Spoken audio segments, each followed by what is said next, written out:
রথযাত্রার প্রথম পর্ব আপনাদেরকে দেখালাম খানিকক্ষণ আগেই, এবং সেখানে আমরা দেখিয়েছি পাহান্ডির মাধ্যমে তিন দেবদেবীকে কিভাবে রথের উপরে নিয়ে এসে অধিষ্ঠিত করা হলো।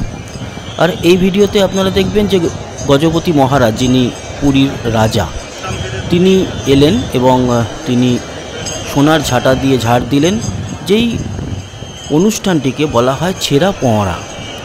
এবং এই যে দেখতে পাচ্ছেন সুদর্শন নিয়ে আসা হচ্ছে তিন অধিষ্ঠিত দেবদেবীদেরকে রথে স্থাপিত করার পর।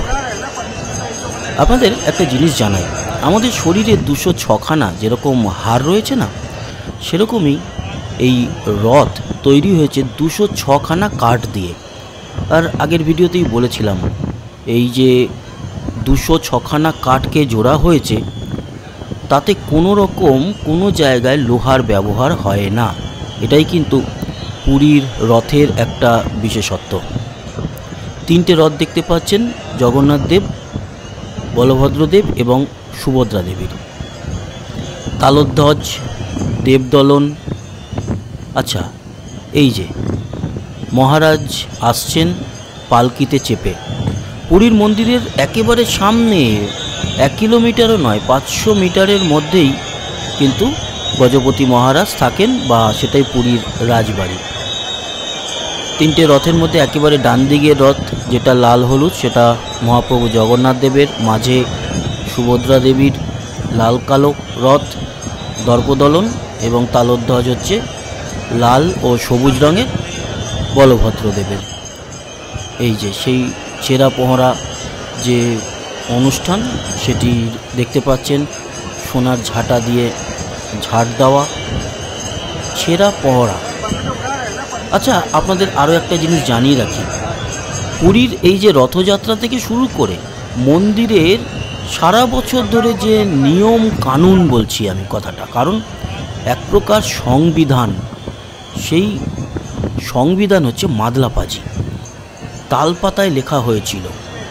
আজও কিন্তু প্রতি অক্ষরে অক্ষরে পুরীর মন্দিরের যত নিয়ম রয়েছে, এবং এই রথযাত্রা, স্নানযাত্রা, যখন মহাপ্রভু জগন্নাথ দেব, বলভদ্রদেব, সুভদ্রা দেবী তিনজনকে মন্দিরের গর্ভগৃহ থেকে বাইরে আনা হয়, সমস্ত নিয়ম মানা হয় মাদলাপাজি অনুযায়ী।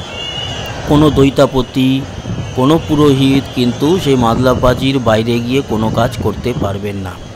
এই যে রিচুয়ালসটা দেখতে পাচ্ছেন, এই রিচুয়ালসের পরে কি করা হবে, এই রথের সামনে যে কাঠ থাকে না, কাঠের ছোট ছোট পাটাতন, নাম হচ্ছে চারুমারা, সেই চারুমারা খুলে ফেলা হবে। খুলে তারপরে রথের ঘোড়া জুড়ে দেওয়া হবে। তার জন্য এখন বেশ খানিকটা সময় লাগবে।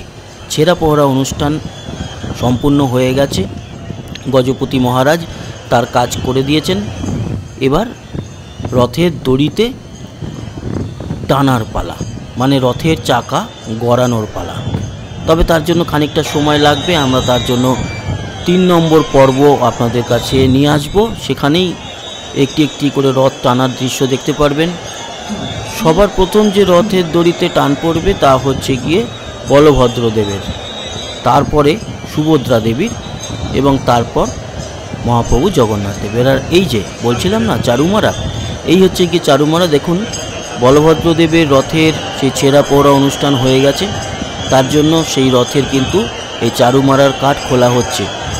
এই চারুমারার কাঠ আবার পৌঁছে যাবে গুন্ডিচা মন্দিরে। গুন্ডিচা মন্দিরের ওখানে যখন আবার আগামীকাল 3 দেবদেবীকে নামানো হবে এবং গুন্ডিচা মন্দিরে প্রবেশ করানো হবে, তখন আবার এই চারুমারা কিন্তু লাগানো হবে, এবং তার পরবর্তী 7 দিন ধরে সেই চারুমারা লাগানো থাকবে। আবার সেই যে আমরা বলে থাকি উল্টো রথ, সেই উল্টো রথের সময় আবারও সেইভাবেই পুরো অনুষ্ঠান হবে। তো রথযাত্রা সবে শুরু হলো, এখন অনেক অনুষ্ঠান আছে, সোনাবেশ, নীলাদ্রি বিজে আনতে থাকবো আপনাদের জন্য। ধন্যবাদ।